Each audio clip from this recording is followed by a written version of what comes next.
ప్రభు పేరిట అందరికీ శుభాభివందనాలండి. ఈ మధ్య సిగ్నేచర్ స్టూడియోలో సంతోష్ కుమార్ అనేటువంటి ఒక పంతులు గారు బైబిల్ పైన తనకున్నటువంటి పాండిత్యాన్ని, పైత్యాన్ని ప్రదర్శించిన విధానాన్ని ఒకసారి చూడండి. ఆయన అజ్ఞానం, అమాయకత్వం, మూర్ఖత్వం, తెలివి తక్కువతనం అన్నీ కూడా ఆ వీడియోలో మీకు అర్థమవుతాయి. ఒకసారి పరిచయం కోసం ప్లే చేస్తున్నాను, చూడండి. ఆదియందు దేవుడు భూమి ఆకాశాలను సృజించను అని చెప్పారు. ఆ రెండే సృజించాడు, ఇంకా వేరే సృజించినట్టు చెప్పలేదు. వెంటనే భూమి నిరాకారంగాను శూన్యంగాను ఉంది అని చెప్పారు. అంటే ఏమీ లేదని చెప్పారు. చీకటి అగాధ జలము పైన కమ్మి ఉన్నది అని చెప్పారు. జలం సృష్టించలేదు కదా. అవును, ఏమీ లేదు భూమి మీద అని చెప్పి, భూమి మీద ఏమీ లేదుట. ఇంకా జలం ఏమో దేవుడు సృష్టించాడో లేదో చెప్పలేదు. చెప్పకుండా చీకటి అగాధ జలము పైన కమ్మి ఉండేది. చూశారు కదా. ఈయన ఈ వీడియోలో ఏమంటూ ఉన్నాడంటే, ఈ ఆదికాండం 1వ అధ్యాయం 1వ వచనం 2వ వచనాన్ని సరిగ్గా పాపం అర్థం చేసుకోలేకపోయాడు. ఇక్కడ ఈయన ఏమంటూ ఉన్నాడు, ఆది యందు దేవుడు భూమి ఆకాశాలు సృజించాడు. Very good. భూమి నిరాకారముగాను శూన్యముగాను ఉండెను, చీకటి అగాధ జలములపైన కమ్మి ఉండెను. దేవుడు ఆది యందు భూమిని ఆకాశాన్ని సృష్టించాడు, కానీ నీటిని సృష్టించాడని లేదు కదా. మరి నీరు ఎక్కడి నుంచి వచ్చింది అంటూ ఉన్నాడు. ఈయన పాండిత్యం చూడండి. ఇది అమాయకత్వం అనుకోవాలా, ఏమనుకోవాలో. దీనికి ఆ ఎదురుగా ఉన్నటువంటి యాంకర్ గారు, అబ్బాబ్బా గురువు గారు ఏం చెప్పారండి, ఈ పాయింట్ నేను ఎప్పుడు ఆలోచించలేదండి, నాకు ఎప్పుడు ఇలాంటి ఆలోచన రాలేదండి, ఇంకొంచెం దాన్ని వివరించండి అంటూ ఉంటే ఆ పంతులు గారు ఇంకా రెచ్చిపోతూ ఉన్నాడు. ఏమండి, ఇదే బైబిల్ ఏం చెప్తుందనంటే, బైబిల్కి ఒక ఫార్ములా ఉంది. ఒక విషయానికి సంబంధించినటువంటి పూర్తి సంగతి సమాచారం అంతా కూడా ఒకే దగ్గర ఉండదు. కొంత ఇచ్చట కొంత అచ్చట అనేటువంటి ఆ విధానంలో రాయబడుతూ ఉంటుంది. ఇక్కడ ఆది యందు దేవుడు భూమి ఆకాశాలను సృజించును అని రాశాడు కదండి. అంటే ఈ అధ్యాయం దేనికోసం రాయబడిందంటే, దేవుడు ఇక్కడ ఏం చెప్పాలనుకుంటున్నాడంటే, దేవుడు భూమిని ఆకాశాన్ని ఎలా సృష్టించాడో చెప్పాలనుకుంటూ ఉన్నాడు. అది కాంటెక్స్ట్, అది విషయం. కింద అది ఎలా జరిగిందో చెబుతూ ఉన్నాడు. 1వ వచనానికి 2వ వచనానికి సంబంధం లేదు. 1వ వచనానికి 2వ వచనానికి సంబంధం లేదు. 2వ వచనం నుంచి 1వ వచనం జరగడానికి ముందు అసలు ఏం జరిగింది, ఏముంది, పరిస్థితి ఎలా ఉంది, ఈ భూమి ఎలాంటి పరిస్థితుల నుంచి వచ్చిందని 2వ వచనం నుంచి దేవుడు చెబుతూ ఉన్నాడు. ఇక్కడ ఏం చెప్తున్నాడు, భూమి నిరాకారంగాను శూన్యముగాను ఉండదు. ఎప్పుడు భూమి తయారైన తర్వాత. దేవుడు ఆది యందు భూమిని ఆకాశాన్ని సృష్టించినప్పుడు ఆ భూమికి ఆకారం లేదు, భూమి శూన్యంగా ఉందని చెబుతూ ఉన్నాడు. ఓకేనా. ఈ 2వ వచనం ఏంటంటే, ఈ భూమి పుట్టడానికి ముందు అసలు పరిస్థితి ఎలా ఉందని చెబుతూ ఉన్నాడు. ఇది పంతులు గారు, అక్కడ ఉన్నటువంటి యాంకర్ గారు అర్థం చేసుకోవాల్సినటువంటి విషయం. భూమి సృష్టించబడక మునుపు పరిస్థితి ఎలా ఉందన్నది 2వ వచనంలో చెబుతూ ఉన్నాడు. అప్పుడు ఏముందంట, అంతా కూడా చీకటిగా ఉంది. అక్కడ ఏముంది, చీకటితో పాటు చీకటి ఉంది, అక్కడ అగాధ జలము పైన కమ్మి ఉండెను అంటూ ఉన్నాడు. చీకటి అగాధ జలం పైన కమ్మి ఉండెను అంటే అక్కడ అగాధ జలం ఉంది, జలము ఉంది, నీరు ఉందని చెబుతున్నాడు. ఆ జలము పైన చీకటి కమ్మి ఉంది. దేవుని ఆత్మ జలముల పైన అల్లాడుచు ఉండెను అని రాయబడింది. పంతులు గారు పాపం ఇది అర్థం చేసుకోలేకపోయారు. ఇది ఇక్కడ ఏమంటున్నాడు, ఈయన ఏం బ్లేమ్ చేస్తున్నాడు అంటే, దేవుడు భూమిని ఆకాశాన్ని సృష్టించాడని చెప్పాడు, కానీ ఎక్కడైనా సరే మరి ఇక్కడ నీటిని కలుగు చేశాను సృష్టించాను అని చెప్పలేదు కదా. కాబట్టి మరి నీరు ఎలా వచ్చింది అని అడుగుతున్నాడు పాపం అమాయకంగాను. దేవుడు నీటిని కలుగు చేయలేదని చెప్పలేదు. దేవుడు నీటిని కలుగు చేశాడా, దేని కలుగు చేశాడా చెప్పడం అక్కడ ఉద్దేశం కాదు. అక్కడ ఉద్దేశం ఏంటనంటే, భూమిని ఆకాశాన్ని ఎలా చేశాడు, తర్వాత భూమి మీద ఉత్పత్తి క్రమము, జంతుజాలము కానివ్వండి, లేకపోతే ఇంకవన్నీ కూడా ఎలా వచ్చాయని చెప్పడం దేవుని యొక్క ఉద్దేశం. అది మనం అర్థం చేసుకోవాలి. బైబిల్కి ఒక విధానం ఉంది. ఉదాహరణకి బైబిల్లో రూతు గ్రంథం అని ఒక గ్రంథం రాయబడింది. దాంట్లో 4 అధ్యాయాలు ఉన్నాయి. అసలు ఈ రూతు గ్రంథం ఎందుకు రాశారు, అందులో ఏముంది అని అంటే, అందులో బోయజు రూతుకి సంబంధించినటువంటి ఒక చిన్న విషయాన్ని రాయబడి ఉంది. అసలు విషయం అంతా ఎక్కడ రాయబడింది? 4వ అధ్యాయం ఆఖరిలో రాయబడింది. అక్కడ ఒక వంశావళి ఇచ్చాడు. అంటే రూతులో నుంచి రోతు బోయజులో నుంచి దావీదు గారు ఎలా వచ్చారు, ఆ వంశక్రమం ఏంటి అన్నది చెప్పటం కోసం, ఈ దావీదు గారి ద్వారా యేసుక్రీస్తు తర్వాత ఎలా వచ్చాడు అన్నది ఒక లింక్ కలపడం కోసం రూతు గ్రంథం రాయబడింది. అలాగే బైబిల్లో రాయబడినటువంటి ప్రతి అధ్యాయానికి ఒక ముఖ్య ఉద్దేశం ఉంటుంది, ముఖ్య వచనం ఉంటుంది. ఇంకో ఉదాహరణకి యోహాను సువార్త ఎందుకు రాయబడింది అంటే, యోహాను సువార్త 20వ అధ్యాయం 30వ వచనం చెబుతూ ఉంది. ఏమని? ఇదిగో ఈయనే యేసు దేవుని కుమారుడని విశ్వసించి నమ్మి ఆయన యందు నిత్య జీవం పొందడం కోసం ఇవన్నీ కూడా ఆయన. అలాగే మార్కు సువార్తకు ఒక ఉద్దేశం ఉంది, మత్తయి సువార్తకు ఒక ఉద్దేశం ఉంది, లూకా సువార్తకు ఒక ఉద్దేశం ఉంది, అపోస్తుల కార్యాలకు ఒక ఉద్దేశం ఉంది. ఇంకొక విషయం మీకు చెప్తాను చూడండి. అంటే బైబిల్లో 2 వచనాల మధ్యన కొన్ని గ్రంథాలు సరిపోయినటువంటి సమాచారం ఆ 2 గ్రంథాల మధ్య, ఆ 2 వచనాల మధ్య ఉంటూ ఉంటుంది. అది మనం అర్థం చేసుకోవాలి. ఆదికాండం 1వ అధ్యాయం 2వ వచనాల మధ్య 1వ వచనానికి 2వ వచనానికి ఎలాంటి సంబంధం లేదు, అది గమనించాలి. ఆ 1వ వచనం 2వ వచనాల మధ్య చాలా జరిగింది మాట. ఆ ఏం జరిగింది అన్నదాన్నే దేవుడు ఆ 2వ వచనం తర్వాత 1:1:1:1 చెబుతున్నాడు. ఇది ఇంకా మీకు బాగా అర్థం కావటానికి ఒక విషయం చెప్తాను. మార్కు సువార్త 16వ అధ్యాయం 19-20 వచనాలు చదువుతున్నాను, వినండి. పంతులు గారు, మీరే అక్కడ ఉన్నటువంటి యాంకర్ గారు, మీరు కూడా తెలుసుకోవాలి. ఇలాంటి ఆలోచన ఎంతమందికి అయితే పాపం ఉందో వాళ్ళందరూ గమనించాలి. బైబిల్ విధానం, అది రాయబడినటువంటి విధానం ఎలా ఉంటుందో చెప్పడం కోసం ఈ మాటలన్నీ చెబుతున్నాను. మార్కు సువార్త 16వ అధ్యాయం 19వ వచనం 20వ వచనం ఎవరు రాయబడింది? ఇలాగు ప్రభు అయిన యేసు వారితో మాట్లాడిన తర్వాత పరలోకమునకు చేర్చుకొనబడి దేవుని కుడిపార్శ్వమున ఆసీనుడైను. ఓకే, యేసుక్రీస్తు వారు వెళ్ళిపోయారు, చనిపోయి తిరిగి లేచి 40 దినాలు ఉన్న తర్వాత శిష్యులందరికీ కూడా ఒలీవల కొండ మీదకి తీసుకొని వెళ్ళి ఆయన ఆరోహణం అయిపోయాడు.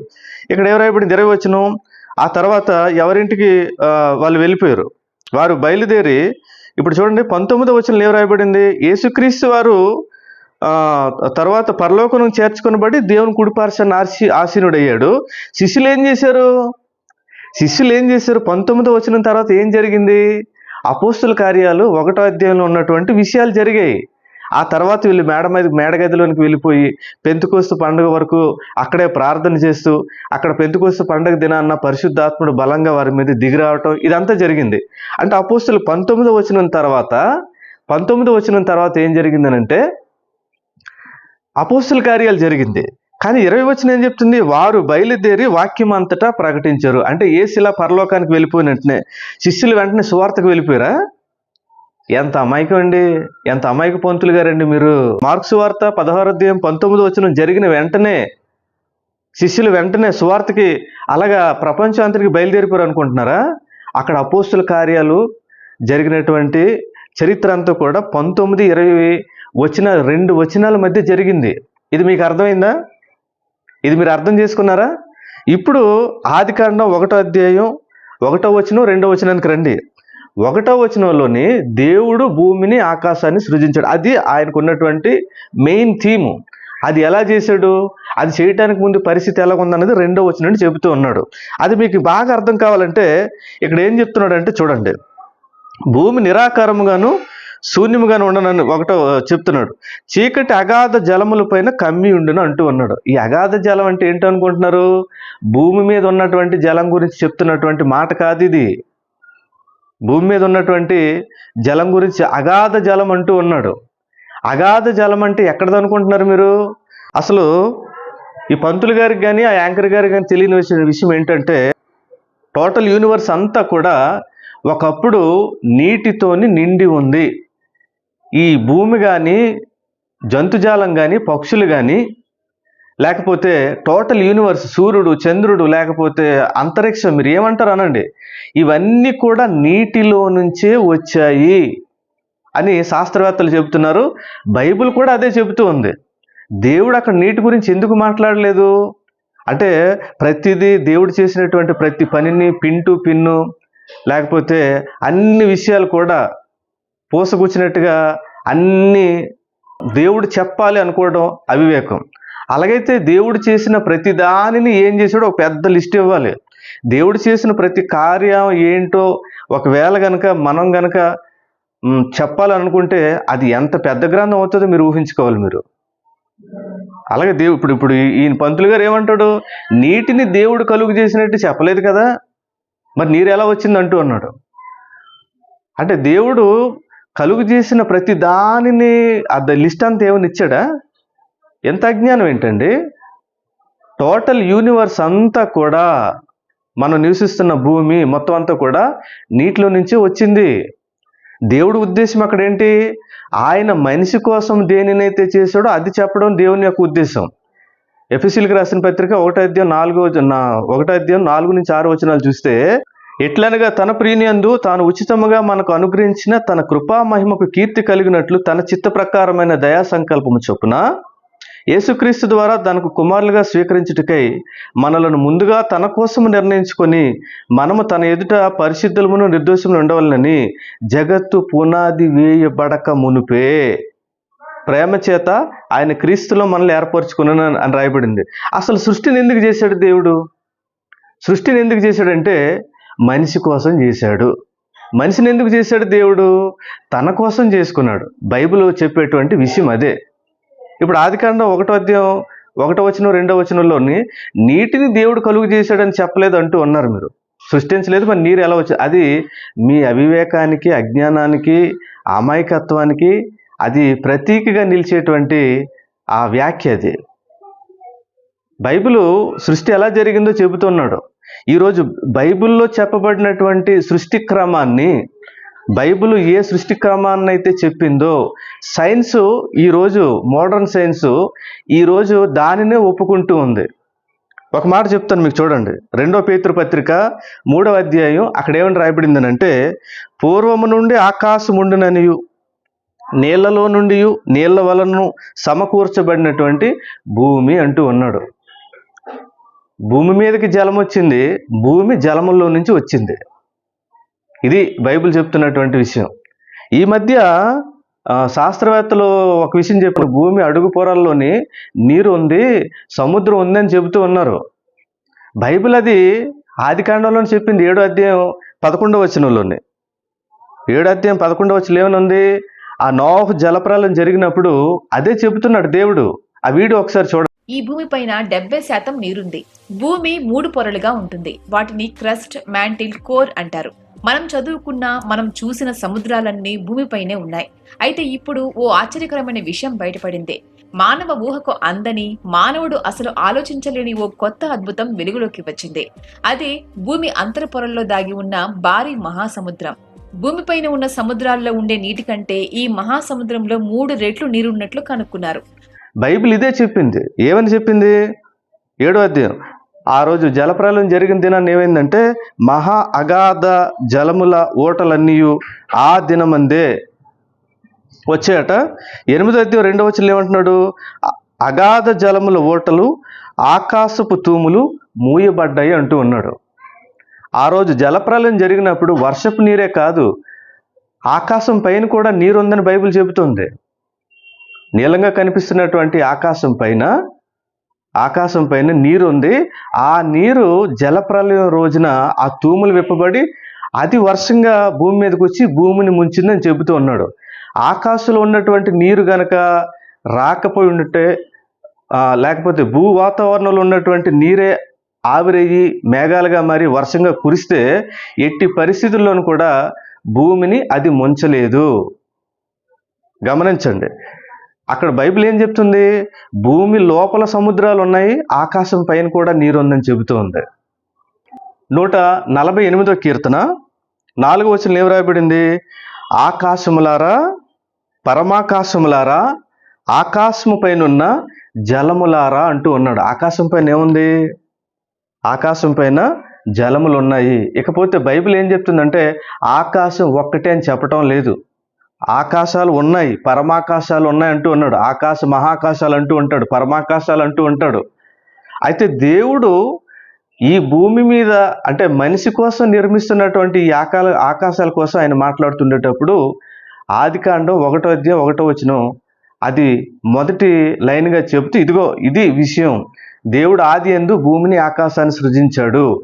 అప్పుడు దానికి ముందు ఎలా ఉందంటే, దేవుడు సృష్టించినప్పుడు మొదట్లోని ఆ భూమి నిరాకారంగా ఉంది, ఆ భూమి శూన్యంగా ఉంది, ఇది నీటిలో ఉంది, దాన్ని నీటిలోంచి బయటికి దేవుడు తీసుకొని వచ్చాడు అని చెబుతూ ఆ 2వ వచనం నుంచి చెబుతూ ఉన్నాడు. మహా అగాధ జలాలు ఉన్నాయి, అప్పుడు చీకటి దానిపైన కమ్మి ఉంది, దేవుని ఆత్మ దానిపైన సూపర్వైజ్ చేస్తూ ఉందని అక్కడ మరి చెప్పడం అనేది జరిగింది. కాబట్టి నాకు చెప్పలేదు దేవుడు, ఈ సందర్భంలో ఇది రాయలేడు అని అంటే, మనకి ఏది కావాలో, ఏ మాట కావాలో, ఏ అక్షరం కావాలో, ఏ పదం కావాలో రాయటానికి ఆయన మనిషి కాదండి, ఆయన దేవుడు అన్న విషయాన్ని మొదట గమనించాలి. ఇంకా బైబిల్ ఏం చెప్తుందంటే, యోహాను సువార్తలో కలిగి ఉన్నది ఏది ఆయన లేకుండా కలుగలేదు అంటూ ఉన్నాడు. మీ పైత్యం వలన, మీ మతోన్మాదం వలన, మీ ద్వేషం వలన కొంతమంది సత్యానికి, దేవుడిచ్చేటువంటి రక్షణకి దూరం అయిపోయే ప్రమాదం ఉంది. మీ వలన ఒకరు మోక్షానికి, పరలోకానికి, రక్షణకు దూరం అయితే అది ఎంత పాపమో మీకు తెలుసా? కాబట్టి బైబిల్ గురించి మీరు మాట్లాడాలనుకునేటప్పుడు దాని మీద పూర్తి అవగాహన లేకుండా మాట్లాడకండి. బైబిల్ పైన మీకు అవగాహన ఉండుంటే మీరు క్రైస్తవులుగా మారుతారు. ఇది చరిత్ర నిరూపించినటువంటి సత్యం.